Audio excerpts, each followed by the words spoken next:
Hello students, Radhe Radhe. BSc second year की गणितीय भौतिकी की एक और क्लास में आप लोगों का स्वागत है। ठीक है, अभी तक हम लोगों ने डिस्कस किया है लॉरेंज रूपांतरण समीकरण। इस वाले चैप्टर के अंदर हमने लॉरेंज रूपांतरण समीकरण डिस्कस किया है और लॉरेंज रूपांतरण समीकरण से ही हमने उचित समय अंतराल डी टाउ बराबर के dt बटे गामा डिफाइन कर दिया था। ठीक है, प्रॉपर टाइम इंटरवल हमने क्या डिफाइन किया था? dt बटे गामा। ठीक है, ये हमने डिफाइन किया था। अब हम यहीं से एक चीज और मैं बात करूं कि हमने विस्थापन भी क्या डिफाइन किया था।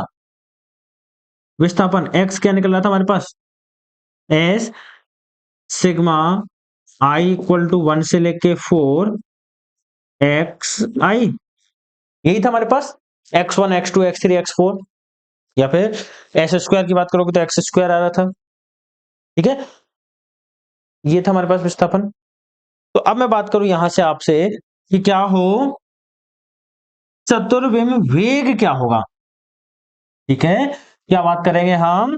चतुर्विम वेग। तो हेडिंग डालेंगे हम चतुर्विम वेग, इंग्लिश वाले डालेंगे फोर वेलोसिटी।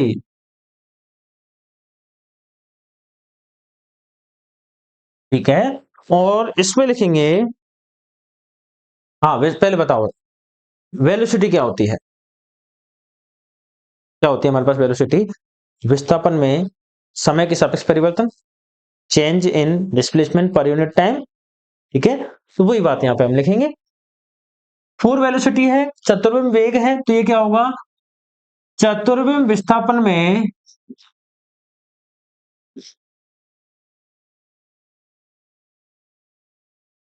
विस्थापन में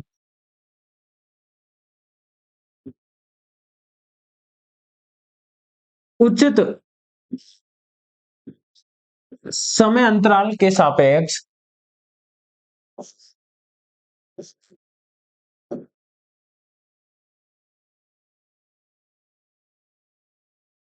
के सापेक्ष परिवर्तन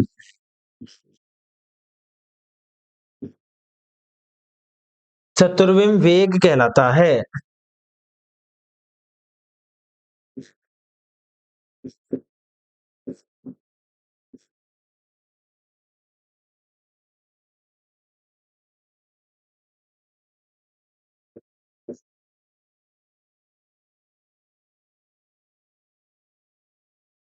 चतुर्विम वेग को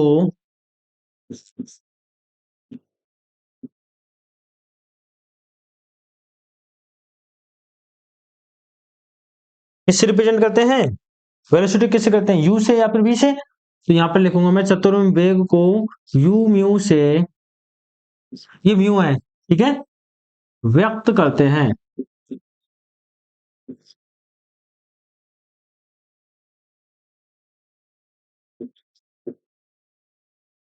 ठीक है, इंग्लिश वाले लिखेंगे change in four displacement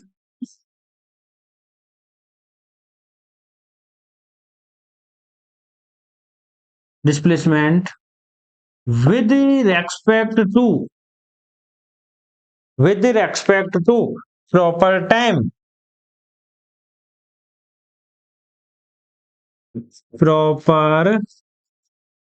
time interval is known as four velocity।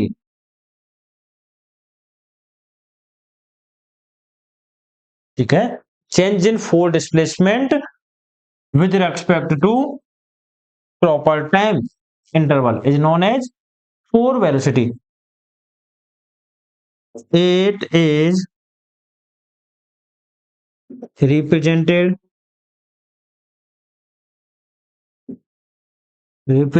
by u mu।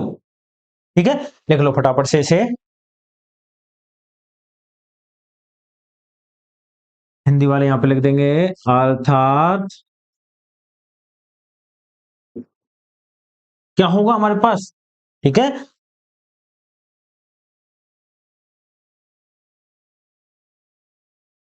अर्थात क्या होगा हमारे पास, यू म्यू बराबर टी एक्स म्यू बटे डी टाउ। आप म्यू का मान रखते जाओगे, म्यू बराबर 1, यहाँ पर 1 आ जाएगा, म्यू का मान 2, यहाँ 2 आ जाएगा, म्यू 3, थर्ड कंपोनेंट आ जाएगा, 4, 4 कंपोनेंट आ जाएगा। लिख दो फटाफट से यहां तक।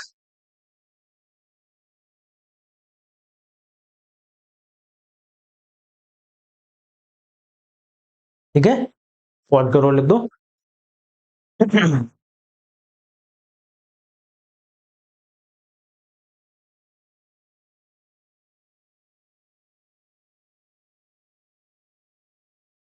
देखेंगे यहां पर हम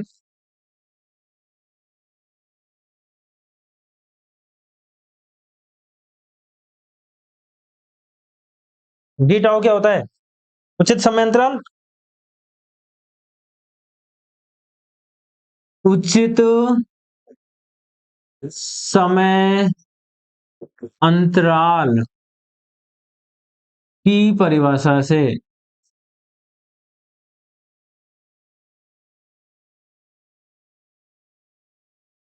ठीक है, उचित समय अंतराल की परिभाषा से, from definition of proper time interval. क्या थी हमारे पास डेफिनेशन, हमने कर लिखी थी, डी टाउ बराबर कितना था, डी टी बटे गामा। ठीक है, क्या बन जाएगा हमारे पास, सो अतः यू म्यू क्या बनेगा हमारे पास, डी एक्स म्यू बटे डी टाउ का मान कितना है, डी टी बटे गामा, तो गामा क्या होगा, आगे गुना हो जाएगा, आगे पीछे कहीं भी गुना कर दो, गामा क्या होगा इसमें, ऊपर आगे गुना हो जाएगा। तो दिक्कत है यहां तक। इसको इक्वेशन दे देना, इस वाले को इक्वेशन दे देना 1, इसको दे देना 2।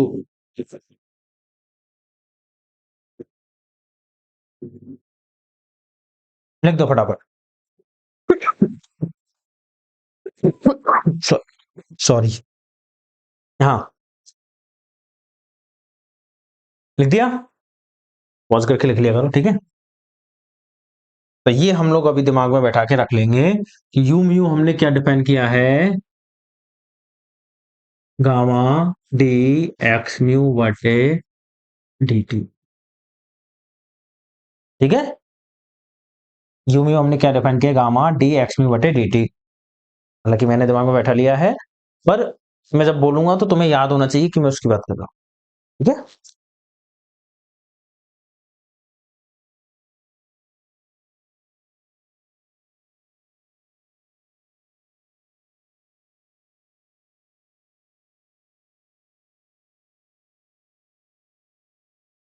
अब देखो यहां से, ठीक है, कि हम क्या करें, चतुर्विम वेग का प्रथम घटक निकालें।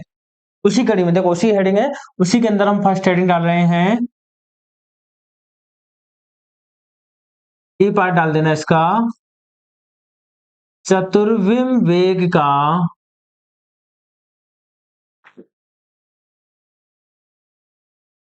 प्रथम घटक।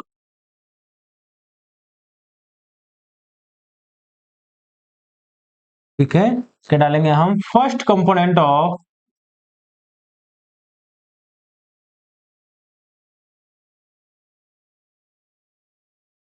Four velocity.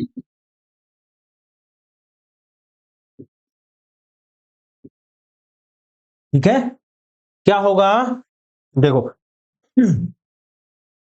समीकरण 2 से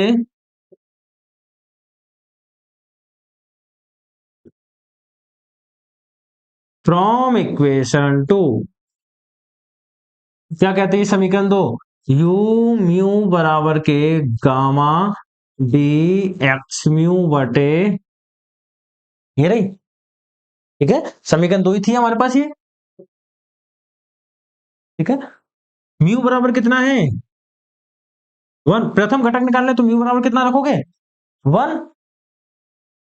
यहां जब व्हेन म्यू बराबर 1, तो u1 कितना हो जाएगा आपके पास गामा डी x1 बटे dt। कोई दिक्कत? x1 कितना है, कितना लिखा था x, ये लिखा था। तो यहां से u1 कितना आ जाएगा गामा dx बटे dt। कोई दिक्कत है? dx बटे dt क्या हो जाएगी वेलोसिटी इन x डायरेक्शन। ठीक है, तो मैंने बोल दिया ये कितनी हो जाएगी u x बराबर के dx बटे dt। तो यहां से आपके पास u1 कितना निकल के आएगा gamma u x। Let's call this is equation number 3। लिख दो फटाफट यहां तक। हाँ, लिख दिया और लिख लो, लिख दिया। अब देखो, अब हम क्या करें, सेकंड घटक निकालें। क्या करें, सेकंड घटक निकालें। तो यहां पर क्या आएगा चतुर्विम वेग का द्वितीय घटक। फर्स्ट की जगह पर क्या आएगा सेकंड फ्रॉम इक्वेशन 2, ये तो यही रहेगा। म्यू का मान कितना होगा 2। अब x2 कितना होगा हमारे पास, क्या माना था x2 हमने, किसे बोला था x2 y को। तो यहां पर क्या आएगा डी बाई बटे डी टी। तो दिक्कत है, डी बाई बटे डी टी क्या हो जाएगा यू बाई। ठीक है, तो u2 हमारे पास क्या आएगा, लिख दो फटाफट से इसे भी। हाँ, और जिसने ये लिख दिया वो थर्ड कंपोनेंट को निकालो, फटाफट निकालो थर्ड कंपोनेंट को। ठीक है, वीडियो को पॉज करो और थर्ड कंपोनेंट को निकालो, फटाफट निकालो। ठीक है, लिख दिया। मैं थर्ड कंपोनेंट इसी में कर देता हूं तुम्हारा वापस से।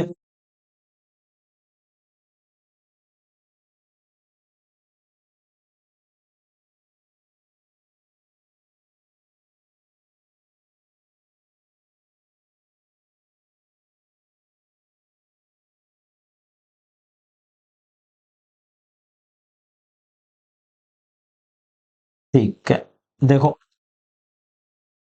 क्या होगा, तृतीय थर्ड कंपोनेंट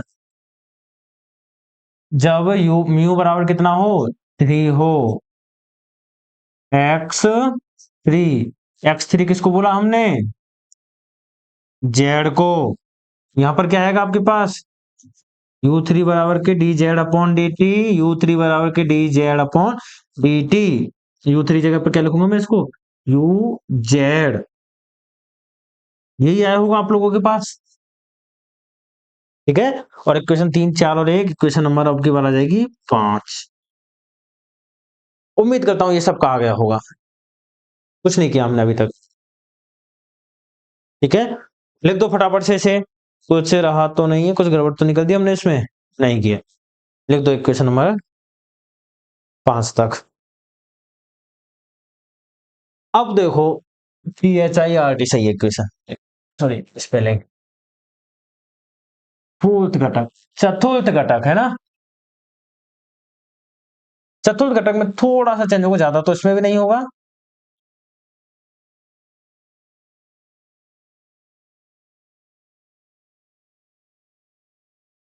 देखो क्या चेंज होगा, देखो थोड़ा सा चेंज है, क्या चेंज है देखो, यही आएगा यहाँ पर चतुर्थ हो जाएगा पहली बात तो। अच्छा हाँ, इसको भी अगली पिछली वाले में सी कर देना, इसको डी कर दो अब। फोर्थ, ठीक है, म्यू बराबर कितना है अब 4, तो यहां पर क्या आएगा x4, यही आएगा। एंड अगर मैं बात करूं x4 हमने क्या माना था, आयोटा सी टी माना था, नहीं माना था, यही माना था। और अगर मैं यहां पे मान रखता हूं कितना x4 का iota c t, iota c constant बाहर आ जाएंगे, this will become gamma iota c और डी टी बटे, तो यहां से मेरे पास U3 क्या बनेगा, सॉरी U4, ठीक है, U4 क्या बनेगा मेरे पास, iota c gamma d t upon d t 1,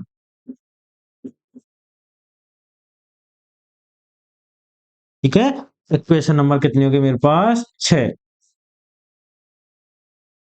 लिख दो फटाफट से इसे भी, ठीक है, बस यही चेंज हुआ, बाकी की तो फर्स्ट सेकंड में तो सेम ही थे, फर्स्ट सेकंड थर्ड में तो। इसमें यहाँ पर आयोटा x4 का मान आयोटा सी टी है, आयोटा सी टी रखते D t upon d T कितना हो गया 1 हो गया है, तो हमारे पास आया आयोटा सी गामा, लिख देंगे, लिख दिया, लिख दिया तो लिखो आगे। समीकरण 6 से स्पष्ट है कि, समीकरण 6 से स्पष्ट है कि चतुर्विम वेग का चतुर्थ घटक, चतुर्विम वेग का चतुर्थ घटक U1 U2 U3 पर निर्भर नहीं करता, U1 U2 U3 पर निर्भर नहीं करता, ठीक है, लिख दिया यहां तक। हाँ इंग्लिश वाले लिख देंगे, from equation 6 it is clear that, from equation 6 it is clear that fourth component of four velocity, fourth component of four velocity does not depend on U1 U2 3, U1 U2 U3, लिखेंगे हम एक, सिद्ध करो कि, सिद्ध करो कि चतुर्विम वेग का वर्ग, चतुर्विम वेग का वर्ग एक निश्चर राशि होता है, prove that, prove that square of four velocity, square of four velocity is invariant quantity, is invariant quantity, ठीक है। इनवेरिएंट क्वांटिटी निश्चर राशि हम जानते हैं क्या होती है, कि एक के अंदर जो आ रहा है वही मान दूसरे फ्रेम ऑफ रेफरेंस के अंदर आना चाहिए, जानते हैं ना, तो वही काम हमको करना है, ठीक है। तो लिखेंगे हम इसमें, हम जानते हैं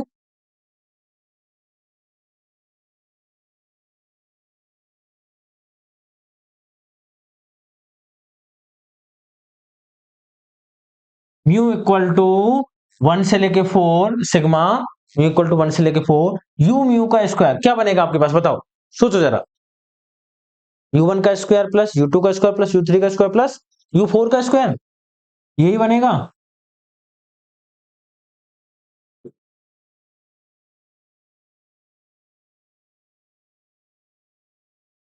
यही बनेगा, ठीक है। और और U1 का मान हमने क्या निकाला था भाई, गामा UX, U2 का मान गामा UY, U3 का मान गामा UZ, ठीक है। और U4 का मान गामा आयोटा सी, ये निकाला था हमने। देखो क्या कह रहा हूं मैं, U1 कितना निकाला था, गामा UX, U2 हमने अभी प्रूव किया है gamma UY,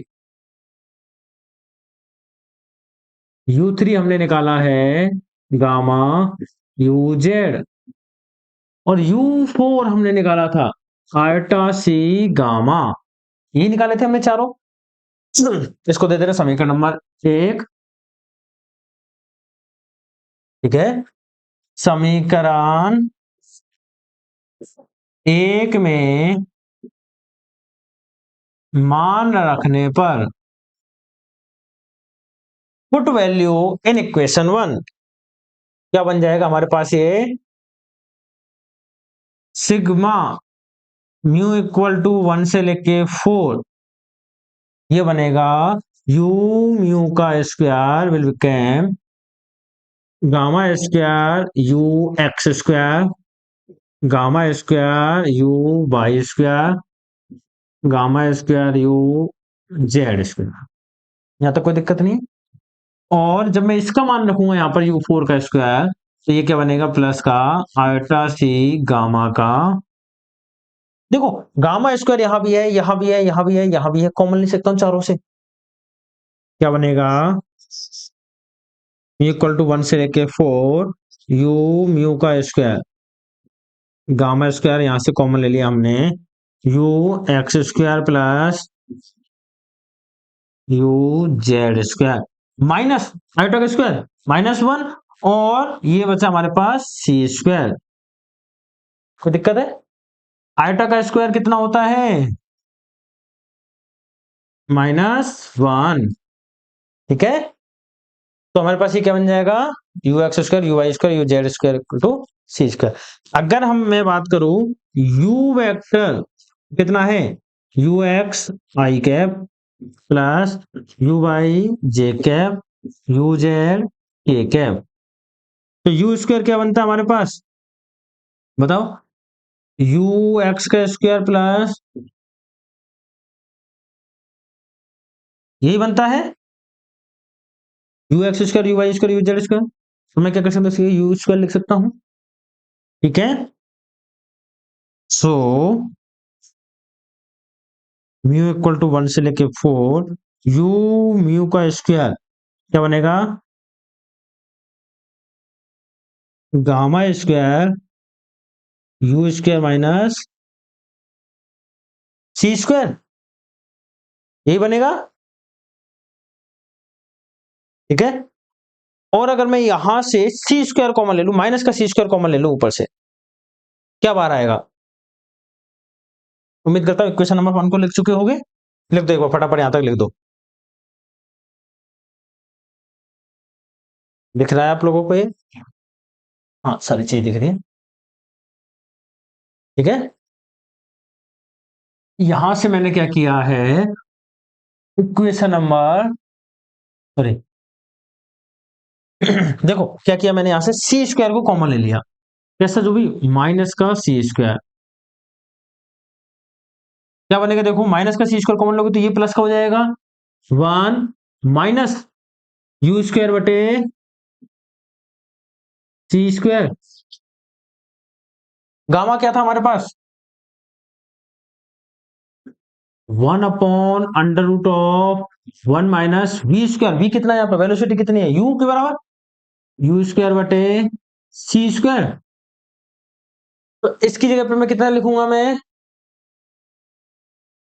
1 minus you square बटे सी स्क्वायर की जगह पे कितना लिखूंगा 1 अपॉन गामा स्क्वायर, ये लिखूंगा, ठीक है। तो यहां से क्या बनेगा हमारे पास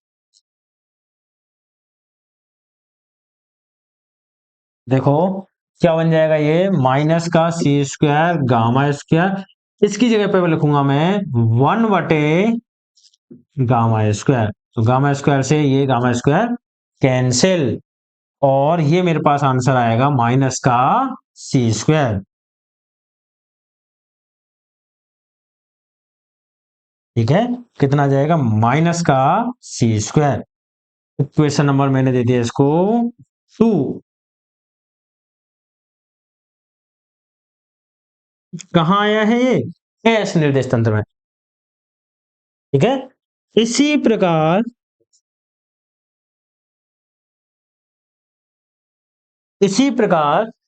एस प्राइम निर्देश तंत्र में कितना आएगा हमारे पास म्यू इक्वल टू 1 से लेके 4 यू म्यू का स्क्वायर, यहां पर क्या आएगा आपकी बार यू डैश इसका स्क्वायर क्या आएगा? माइनस का सी स्क्वायर, यही आएगा। क्यों?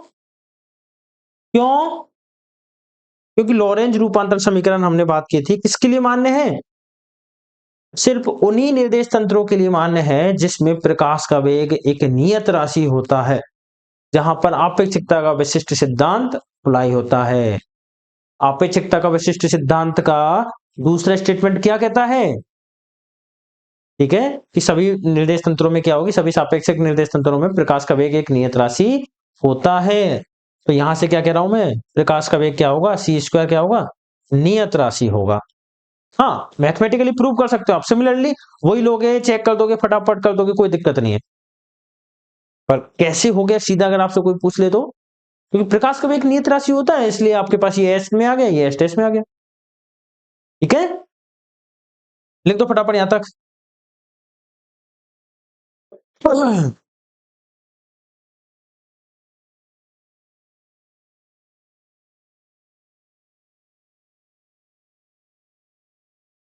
लिख दिया?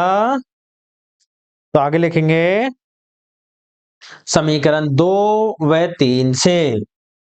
समीकरण 2 व 3 से क्या हो जाएगा?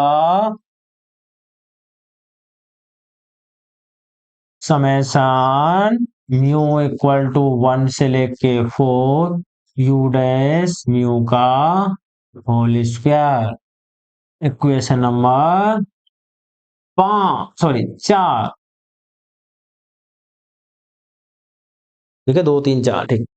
यू म्यू का स्क्वायर बराबर किसके आ गया, यू म्यू डैश के स्क्वायर के बराबर आ गया। अतः समीकरण 4 से स्पष्ट है कि